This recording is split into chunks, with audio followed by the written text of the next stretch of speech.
Ruby, তোৰ ঘৰৰ সকলো কেনে আছে হে? মা-দেউতা সুস্থতো?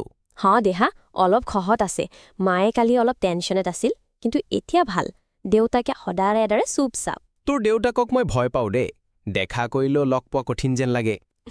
ভয় পোৱাৰ একো নাই। বাহিৰত কঠিন যেন লাগে, কিন্তু ভিতৰত বহুত মৰমীয়া। মোৰ কথা শুনে সদায়।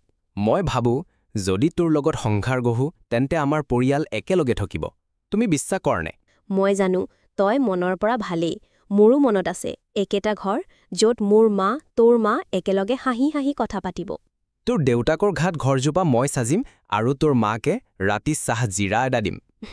তই ভাবি ভাবি কথা কছ, কিন্তু সত্যই যদি হ'ব পাৰে, মই সদায় তোৰে লগত থাকিম। মোৰ ঘৰৰ কথা ক'লে মা মোৰ পৰা একো নোলায়। দেউতাকে কেতিয়াবা বেছি কঢ়া হয়, কিন্তু ক'বলগীয়া কথা একো নকয়। আমাৰ ঘৰটো তেনেই। মা মোৰ এভৰিথিং।